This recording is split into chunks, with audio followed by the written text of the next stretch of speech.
All right, Cool, guys. thank you. Yeah, no problem. We are here. It is 10 o'clock here at night here in the United States, or Pennsylvania, anyway.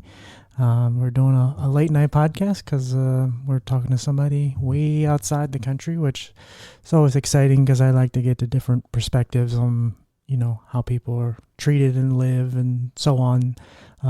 Because everybody's perspective is valid. It's just we all live different places and have different experiences.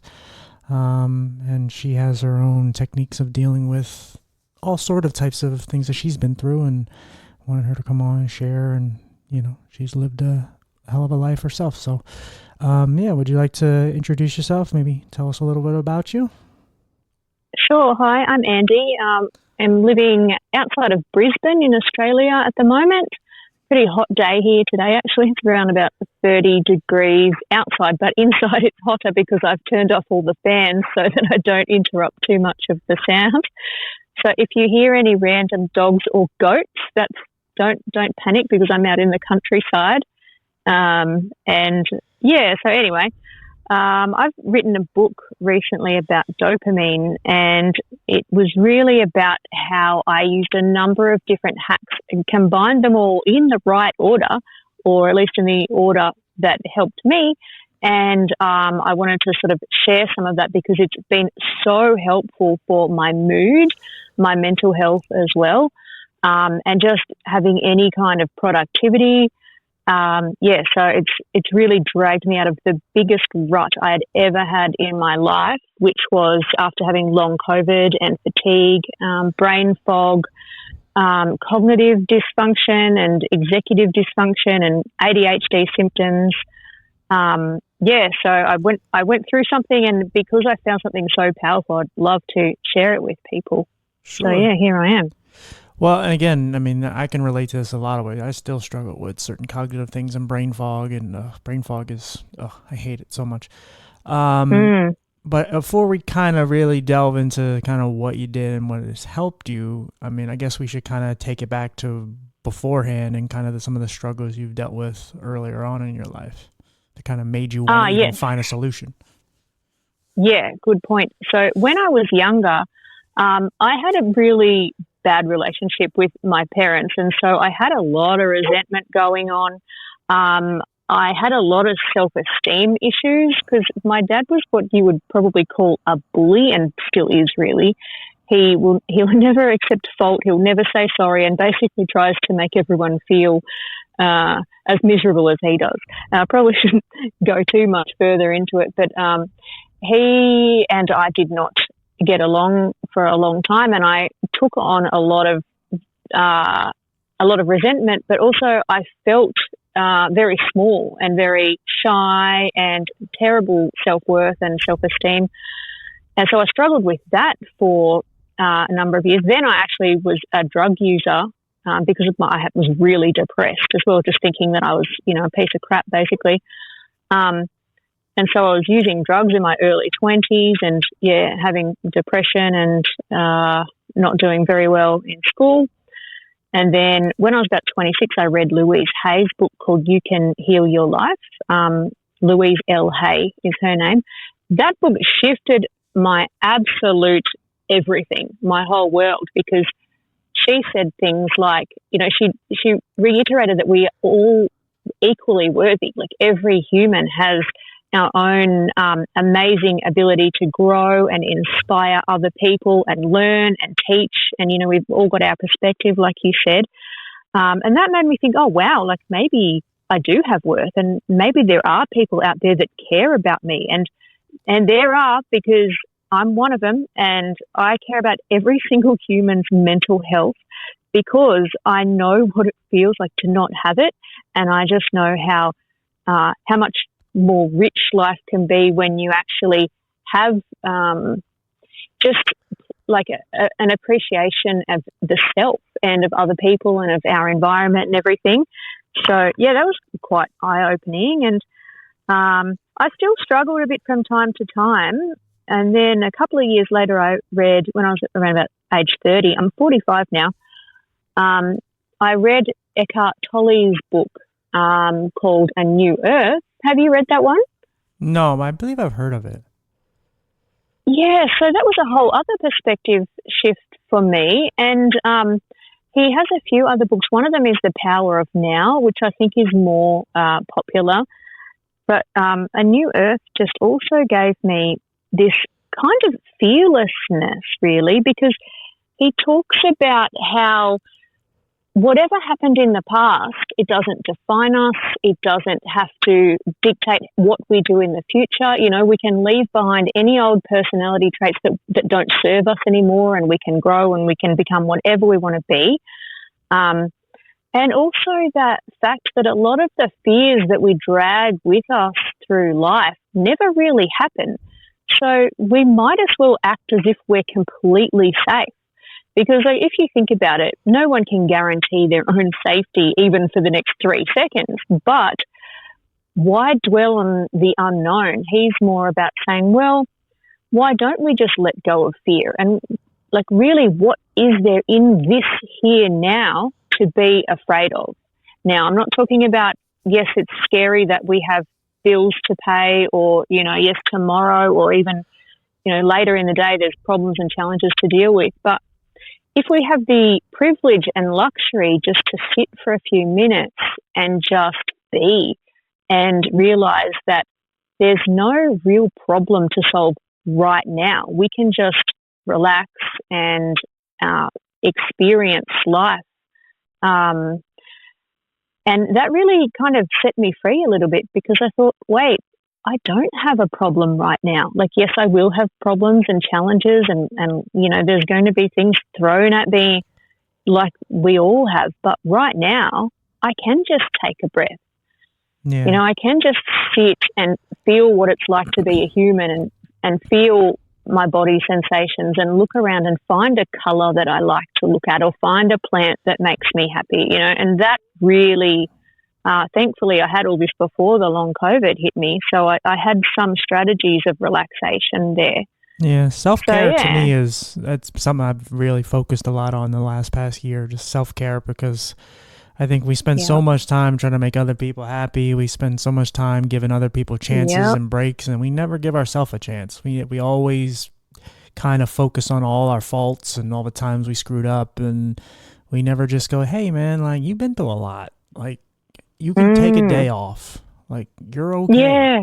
But we're just so hard on ourselves. We're brutal. We just tear ourselves apart, and then, like I said, then we divide our love and attention and everything else to other people. And then when we need our own affection and love and whatever, we just we look at it as like, oh, we're lazy or whatever. It's like, no, you're taking time for yourself. You need to, your health, your happiness is paramount. And if you're not going to love yourself, then I don't know why you expect anyone else to, because if you don't like you, then what's going to change here? Yeah, that's right. And I was one of those people-pleasing humans for a long time, because I kind of thought, well, I have to do what I'm told, because it's how I was brought up, and I have to do what other people dictate to me, and if I don't, they won't love me. And so I was always kind of running around. Yeah, just running around living my life for other people, until I thought, wait, but what do I want? What would I like to do right now? And it took some practice to actually kind of stand up to people and just say, no, thanks. Don't want to. I don't want to do that, and I'm not going to. Bye. Right. So what I did was I would allow it to just like build up, and I would take a lot. And eventually then I would just explode, and then it would just come out in rage, and then I would look like a hothead, like crazy person, and it just forced me to fight back. And it's like, I don't want to fight back, because naturally I'm a lover. I'm a person who just wants good for people, but you push me enough, there's a certain line you can cross. But sometimes the line continues to, like, it's almost like you draw the line and then someone crosses it and you go, well, no, it's back here. But eventually they get to a point where they get so close to you, go, all right, I guess I'm going to fight back. But it builds up, and you people please, and you do all that. And it just, all it does is just hurt you inside. And if you just, because I always talk about this, it's always like, you have to sleep with you at the end of the night. Like, you got to be able to live with yourself. And if you chicken out every time you're supposed to stand up for yourself or someone else, you're going to remember that when you go to lay down at night, and you're going to be mad at yourself. So it's like, if you can go home and you can go, man, I spoke up for myself. Yeah, I got yelled at. Yeah, I lost my job or whatever it is, but you did it all in the name of something positive and something good. You can lay in bed and go, you know what? Then that job is what it is, or whatever happened is whatever. I at least am proud of myself. Yes. And having those hard conversations, they pay off big time, because you learn that, yeah, I can stand up for myself. And you don't want to do it. Like, a lot of people, I won't say all, but we don't generally want confrontation. We don't want to be backed into a corner. And we just hope that other people will respect our boundaries. But at some point, we just have to say, well, okay, no, it's not going to happen. But even though it's so hard and it's so scary, especially if you've been through violence as a child, where if you said no, without any warning, you would receive like the backhand to the head kind of thing. So it's not just like, oh, we're just scared of what people think. Oh, we're such a snowflake. No, it's been ingrained into our physiology that if we say no or stand up for ourselves, pain and violence are going to rain down on us. So it's not something easy to just say, oh, okay, I'll just change and I'll just say yes or I'll say no when I want to. Yeah. It takes practice and bravery, and because it's so hard, like when things are super, super hard, they're the things that pay off and make us grow. Right. Well, that makes a lot of sense, because I know like my mom and dad used to argue all the time, and then my mom and my sister's dad used to argue all the time, and now like later in life when people are yelling and screaming at each other, it like makes me very uncomfortable. It's like, ugh. Yeah. And it's just past traumas. Yes, it is, because in the past, when people yelled and screamed, you, not just you, but a lot of us, then experienced a drop in dopamine, which means that we experience as punishment. When our dopamine goes down, we feel low. It's directly connected to mood. So if people are angry and yelling and, you know, calling each other names or whatever, we experience that, especially as kids, as a drop in dopamine. And that's very scary, because suddenly, like, why do I feel so bad? Why do I feel so sad and horrible? And what's wrong with me? And how did I even cause all of this? And so, yeah, that's, and then we kind of learn that as a pattern. And then when we see it happening again, because humans, the brain is so good at neuroplasticity and just learning, we're expert learners, we see it happen again. And so we go, oh, I'm in danger here. And when we're in danger, then glutamate kicks in, which is a neurotransmitter of avoidance and fear and negative mood. That kicks in and it locks in not only fear but pain as well, interestingly. Yeah, for sure. Yeah, the brain is a really funny place, and it's amazing how much damage can be done, especially at an early age, and how you have to kind of go back and rewire some things and correct some things, because, I mean, I know for me, I have a lot of past traumas, and sometimes you don't think some of them have an effect on you until later, and something comes up and you're just like, oh, that must be from something I never dealt with. I just thought it was nothing. Yeah. I've had that heaps of times as well. Like, I've realised that things, because I've just pushed them down and thought, just move on, just get past it, you know, just survive, that some of the times where we've experienced really scary or negative or threatening things, we store up that tension in the body. And like you said, it's traumatic. And that can do all sorts of damage to the body system, just having all that stuff pent up. So journaling has been amazing for me since I've learned to do that. And actually, I first started doing that with the Louise Hay book that I read when I was 26. I found that extremely liberating and freeing. And you just basically write down every sort of negative feeling that comes up, like a stream of consciousness type thing. Have you done that, TJ? A little bit. Yeah. And it's kind of like you write it down, and it's more impactful if you do it with your hands, if you happen to be having that ability, because using the right side of the brain activates more dopamine than using the left. Using the right hand, which activates the left side of the brain, I should say. So that activates more dopamine. So typing it with two hands doesn't have quite the same impact as writing it down with one hand or even typing it with the right hand if you have that ability. But that will not only get the negative, thoughts and emotions and stream of consciousness out, and you can just throw away the piece of paper. But when we deal with hard emotions, I found in my research that there's evidence that when we go towards the hard stuff, the difficult stuff we don't want to go towards, when we do that and practice that perseverance, once it happens and the bad stuff doesn't happen that we thought was going to happen, when you think, oh, I'm dreading doing this, but you do it and then you go, like that's over and I'm okay. And all right, like I succeeded in doing that thing.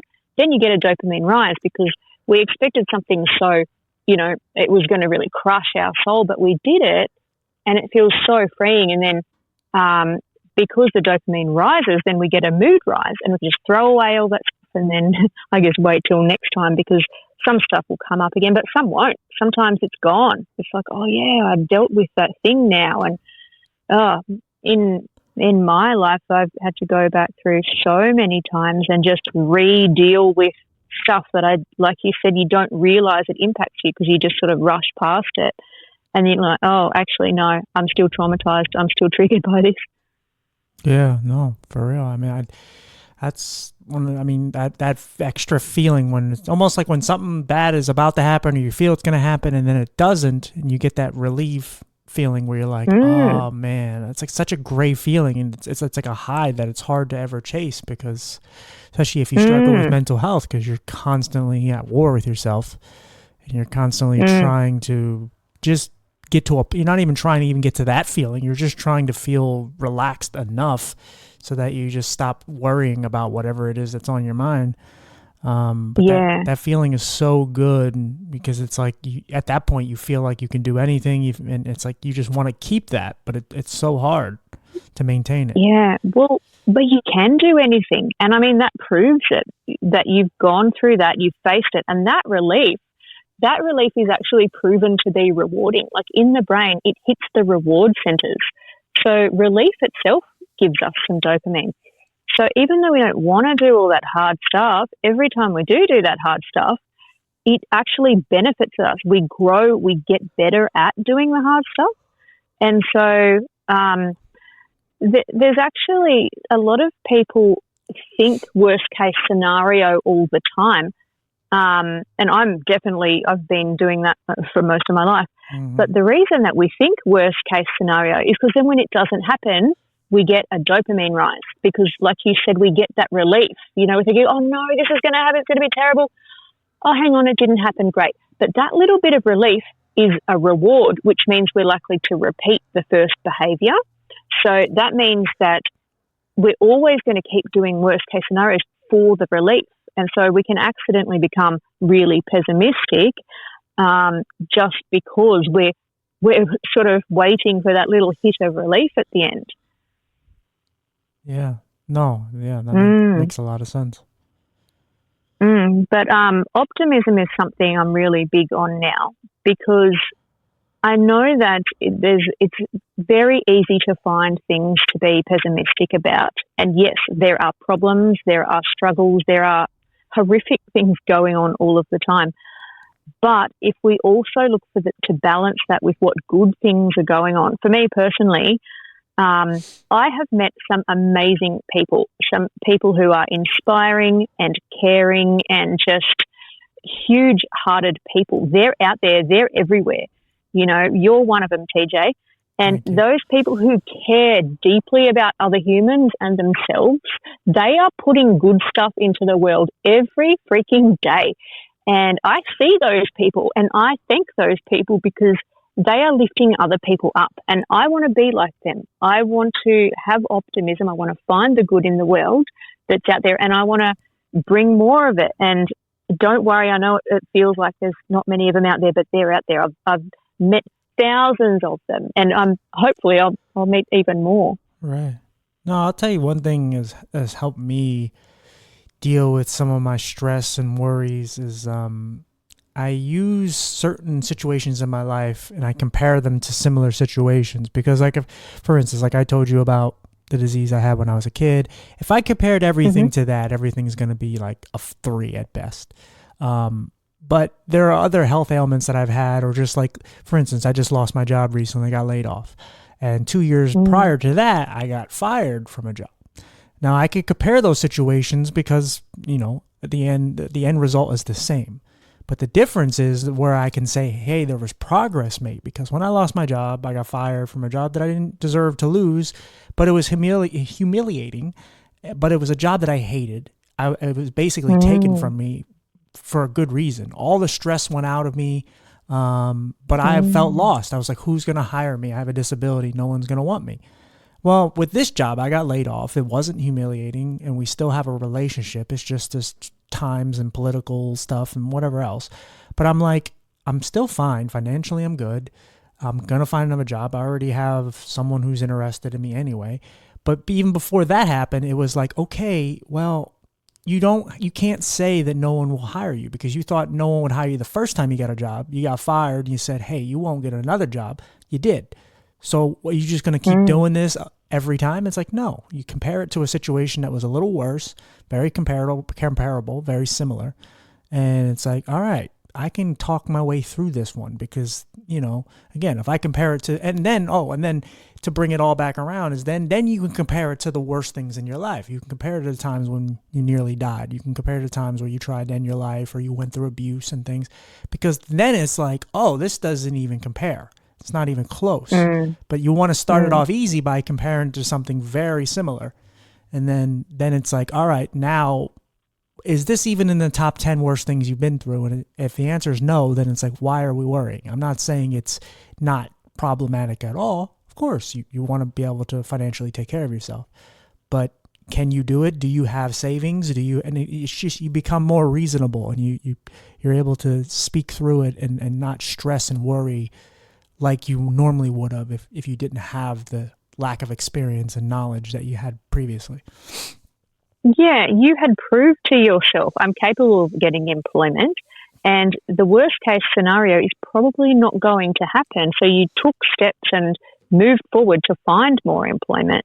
And that's the important thing. Like, if we just sit and think, oh, only the bad things will happen, that's blocking off all of the good things from happening. So if we just do our best to move forward and look after ourselves at the same time, good things will happen. They will happen. We just have to keep trying, keep persisting. Like, persistence is probably the biggest skill of all, really. When we learn the skill of persistence, everything opens up, and it's a hard skill to start mastering, but we can start like right now. It's just one of those things. Just keep on doing it. The more we practice it, the better we get. Yeah, and I mean, it's weird because like I put out a lot of content beyond the podcast. I do a lot of stuff on social media, and I'm very vulnerable. I talk about, you know, abuse. I talk about a lot of things. I talk about everything I've been through, and it's weird. I get so many people reach out to me, and they're just like, "Man, like, how do you do that? I couldn't do that." And I have forgot because I've done it for so long now, and I've opened up so many of my wounds and just said, "Here, heal," that I forgot how hard it was in the beginning. Because it is very, and then, you know, like I was a people pleaser. I rarely spoke up for myself until it built up and I couldn't take it anymore. And so I just said, okay, like, we got to try something else. And I just started being myself because I was tired of trying to be anyone else or tired of hiding from who I was. So I said, okay, let's try this. And now I'm not saying it doesn't ever hurt. Sure. But primarily it pretty much is just kind of bounces off of me, and I'm not desensitized or anything. I'm just healing. And I realized the way to help people for me personally is just by using my pain and like turning it into something more powerful and trying to help those individuals who are going through what I was going through or what I am going through. But yeah, you used your own bravery to help inspire other people to be brave for the really hard things. And that's like, inspiration is so underrated. Like, without other people's inspiration, I would be nowhere. in my life. I don't even think I'd be here if I didn't have other people that had been through hard stuff and said, look, there's a way out, and I'm talking about a positive way forward here. There's a way to take what hurt us and turn it into learning and growth and inspiration, and here is in case other people need it, and let's get better. That's amazing. Yeah. I mean, look, there's a lot of fear that comes with it because hell, even having the visual disability, there's a lot of claustrophobia, or it's just, there's so much uncertainty and you're just such at a disadvantage. And I'm not saying it as like a woe is me, but when you have to mourn a body part, essentially, that's not much. A lot of people don't know that reality. Now, unfortunately, there's a lot that do know, but and if you don't, that's a good thing. But there's a lot, and then, like I said, having mental health and just going through a lot of traumatic things in my life.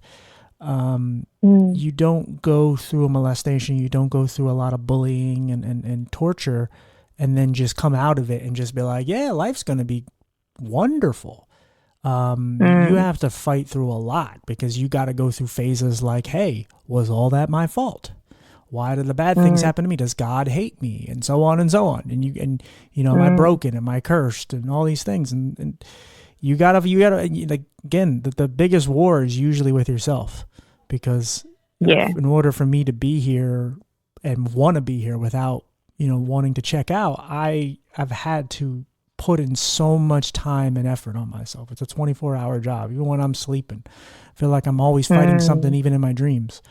And so, yeah, you have to. I mean, because it's like, look, life only gets harder.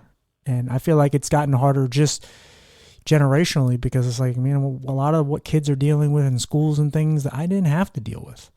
And it's just, it gets a lot tougher, and everything is readily available. And that's good in some ways and bad in other ways. And, when I was a kid, there wasn't online bullying.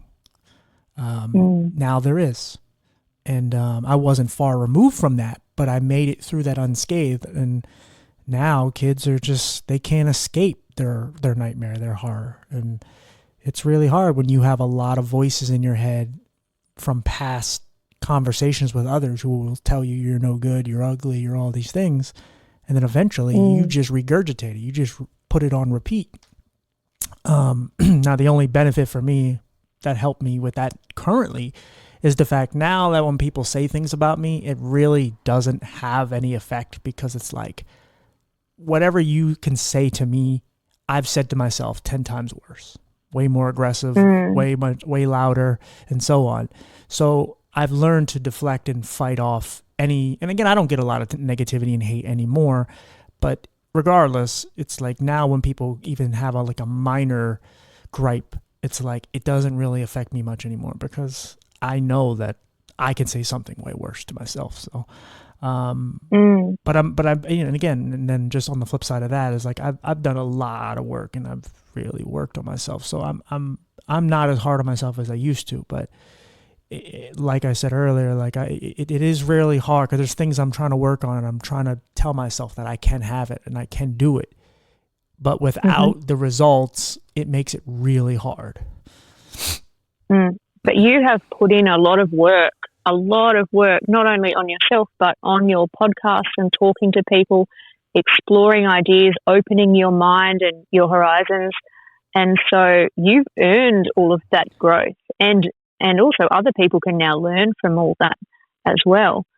So, yeah well done, you. Yeah, thanks. Yeah, that's the point, is, trying to reach as many people as possible to help them.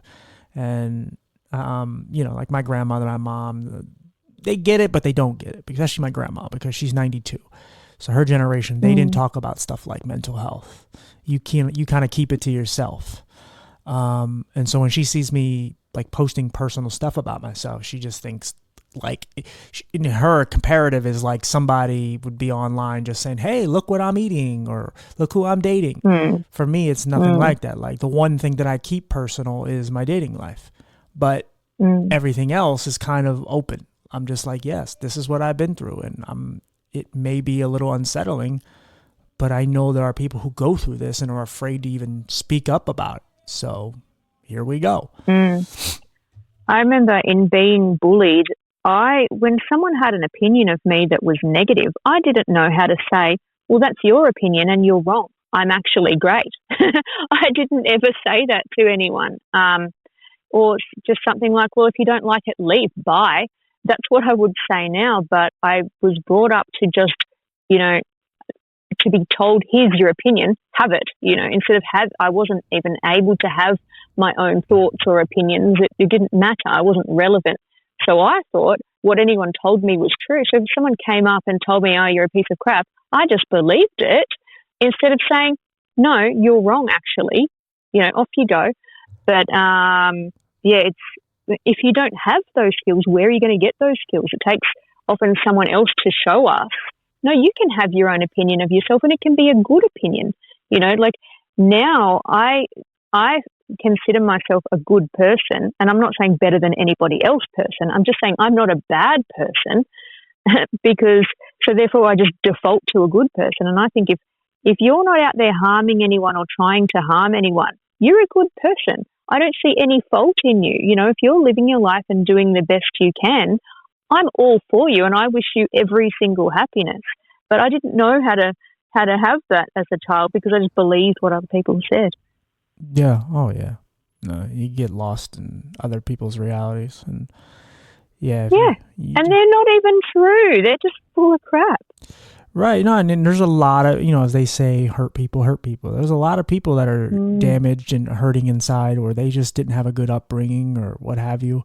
And they're acting out, I did a video the other day about just like cleansing your life bubble. Just, get rid of the toxicity in your life, because there are people that you will hand the proverbial stick to pull them out of their hell, their quicksand.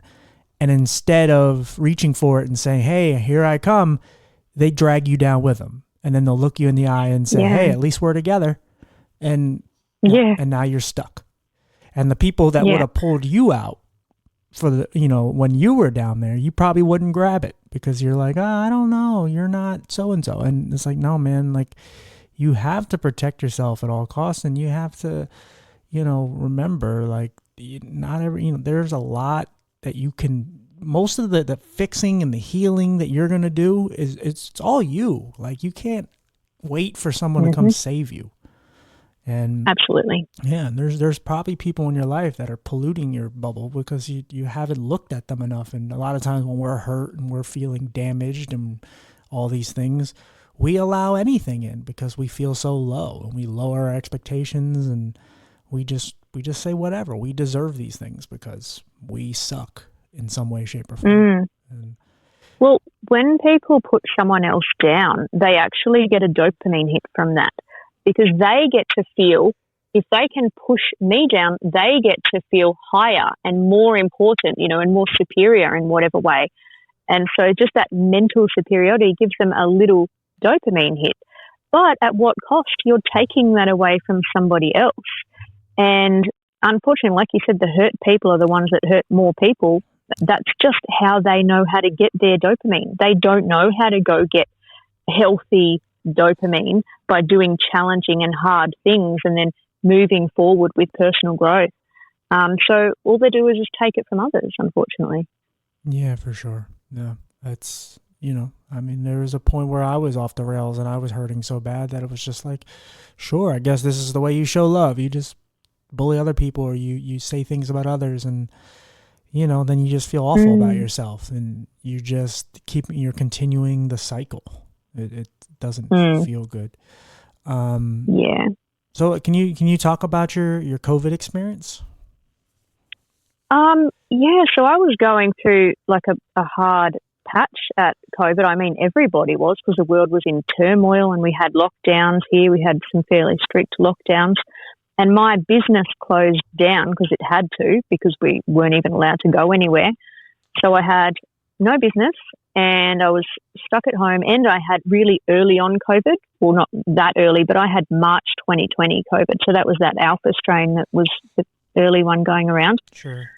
And I my symptoms were just your normal COVID symptoms, which is a bad flu, bad fatigue, or I didn't lose the taste or smell, but I didn't really recover. And I just felt bedbound the whole time. And what probably had happened, I had a few other experiences. I'd accidentally got myself high on THC, which I didn't mean to do. Okay. I had been using an oil that had THC in it and thinking it was like a muscle rub hemp oil. And I just happened to be putting it on broken skin for a week. So it was just slowly getting me high. And so I had basically a drug-induced psychosis as well as having relationship problems at the time. And yeah, it's sort of everything just imploded in my life. And probably that psychosis that I had, I started having a bad trip basically and thought that I was very paranoid. I thought everyone was turning against me. I thought I was dying, just had this, really bad experience. And it seems like I maybe burned through all of my dopamine and then went into glutamate mode, which is the fight or flight mode. So I stayed in that for way too long. And it turns out that mode you can, if you're staying in something traumatic for too long, you can burn out all your GABA receptors, which is similar to dopamine. So dopamine is wanting and GABA is liking. So I had no wanting and I had no liking, which means I didn't like anything. I didn't want to do anything. So I was basically frozen. And my brain started unlearning how to do things because I just wasn't using my brain and body. So I actually thought I was getting dementia. I would just stare and I could hardly even put a thought together, like get up. I would just stare and stare for what seemed like days. And it turns out that's called anhedonia, which is just a severe lack of pleasure and drive. But I wasn't specifically sad. I didn't have poor self-worth. I just had nothing. I was just a zombie. And so I was terrified that I was going to just get dementia and just become a person sitting in a bed just rotting my brain. It didn't help that all I would do is scroll then. So I started eating too much sugar and scrolling, which of course dopamine hits. I was kind of trying to do anything to give myself some pleasure. But it turns out too many dopamine sources in a row also give you anhedonia. So I wasn't doing like deliberately challenging things. I wasn't doing exercise. I wasn't sort of dropping my dopamine on purpose. I was just chasing it. And when you do that, it sets a new low for you. It sets a new ceiling because dopamine can't rise above a certain level. It just goes, no, we're maxed out. Okay, well, here's the new low. And so then it just basically flatlines. And unless we take deliberate steps to go do hard and challenging things, it's stuck. And that's what happened to me. Interesting. So what ended up helping change everything? Like what helped the brain fog to go away and all that? So what I started to do after reading a number of different books and finding some protocols, I realized that because I was finding my life extremely hard. And when I say that, I mean hard to get up, hard to think, hard to even do simple things like make a cup of tea. Like my brain just did not want to brain.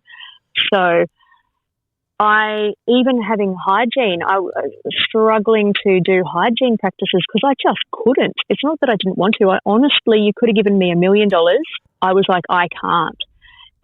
So anyway, I started doing even harder things, which sounded ridiculous at the time, but I was so stuck that I'm like, this will kill me. I've been stuck for so long. I have to do something. I just have to break out. And so I started getting up and going for a run the first thing after I woke up. I don't like running at all, but I just had to. So I'd get up and I would run, and I would make my run hard but not extreme. And to start with, that was only a bit of a jog. And for other people who don't have the ability to run, if they can move their body forward in some way, it's good to move the body forward because of lateral eye movements. And some people don't have lateral eye movements. That's okay. Just do something strenuous and challenging. If you do that first thing in the morning, it drops your dopamine, so then it will rise on its own. But of course, you don't really feel that rise when you're starting out.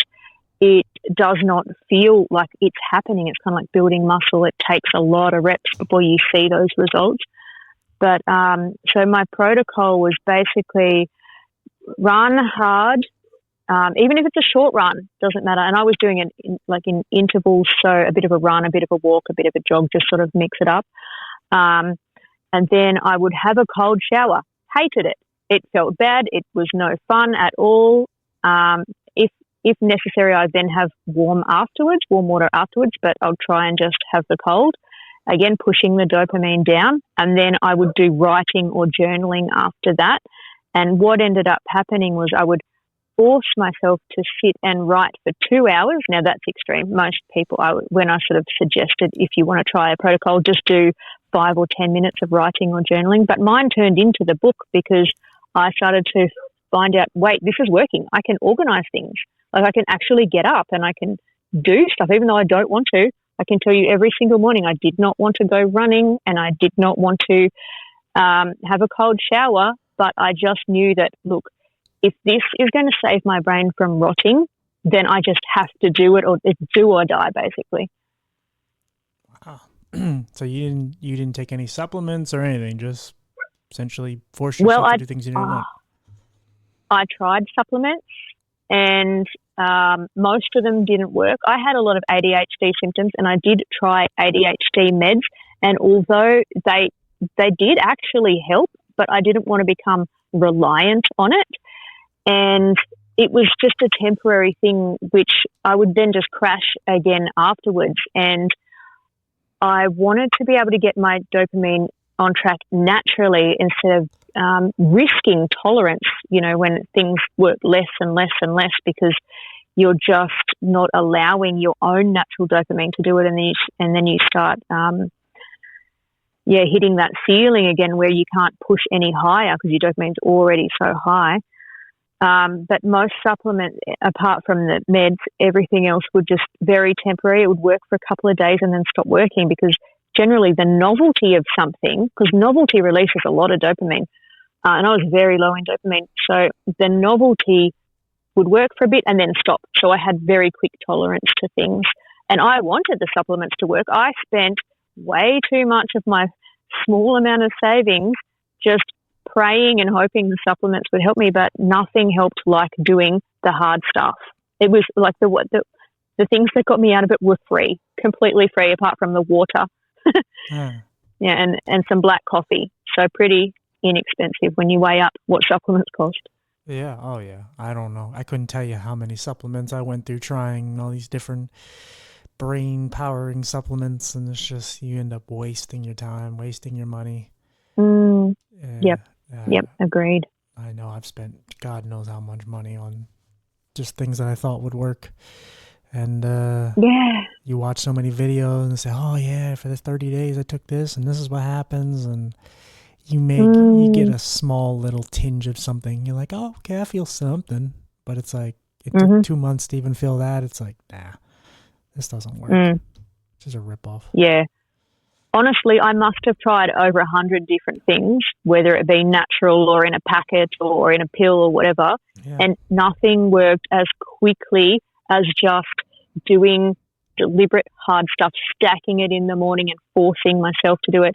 And also, I guess, the mindset of growth, which is every single movement that I do with my body grows my brain and body. Every time I resist just lying and vegetating in bed, everything is a success.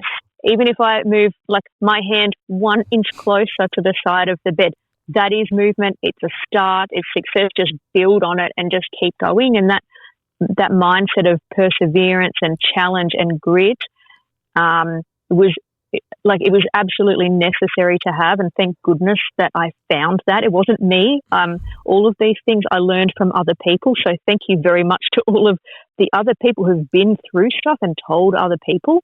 And it was just, I guess, luck that I stacked them in the right order, because I wasn't even a morning person. I don't want to do things in the morning. I don't want to get up and get out of the house and do anything hard. I want to pick up my phone and scroll. But no, if you want your mood and dopamine to rise, I couldn't look at my phone or scroll or do anything basically you would call pleasurable or dopamine spiking until I had done my hard stuff. And then I was allowed to have that dopamine reward. So the order of it was absolutely paramount. If I would have picked up my phone or gone and had something sweet to eat or done gaming or any of those kind of things that gives us that dopamine spike, it would not have worked, and it doesn't work. Absolutely. Now, what do you do we all have bad days, so I know you've been through enough that you're not, you're always going to have at least a moment or two where life just feels overwhelming or what have you. So what do you do for those days? Yes, absolutely. Like you said, we all have those bad days. So I remember that, look, it's just a bad half hour. It might not be the whole bad day. You're just having a bad half hour or a bad few hours. Just remind myself that we all have those ruts, and then mood follows action. I don't know who said that originally, but I've seen it said a number of times, mood follows action. So I will do an action with my body and or even with my mind. If I have to, look at an email or something that I've been putting off, I have to take a hard challenge and go, all right, what's the hardest thing that I've been putting off? And I'll try and do that thing. And at least making an attempt is movement, it is getting at least one little bit or even one step of it. If there's something I don't want to do, just prepare to do the thing. And that's a step in the right direction. And so just putting myself in, when I feel low, make myself even lower deliberately, because that uses dopamine to do that hard thing. And then I tend to find that even though I don't like it and it's still hard, just pushing myself to do the things that I struggle with, eventually the dopamine will rise. And the other thing is reward. If I put in effort, I always reward myself somehow, because that's the other side of this coin. Effort, reward, and then rest is this magical combination that we basically evolved to have, because like our grandparents and great-grandparents, if they wanted breakfast, they had to go out and catch it or gather it or, somehow go and put in effort, and then they would get the dopamine reward of eating it. So I don't reward myself if I'm in a low mood, because then that just will repeat the low mood. So I have to try and break it by putting dopamine lower. Then I can reward myself after that. So if I'm like, oh, why can't I do anything today? Why am I procrastinating? I'd really like to eat a Skittle. Well, I can have that Skittle after I do this list of stuff. So then I do my things and I reward myself with a Skittle. And when I do things in that order, just having one Skittle, honestly, because I don't eat sugar the rest of the time anymore. I quit it so that I can use it as a dopamine reward. So I think yesterday I had like 2 Skittles and one little piece of chocolate, and they were my little rewards when I wanted to get things done.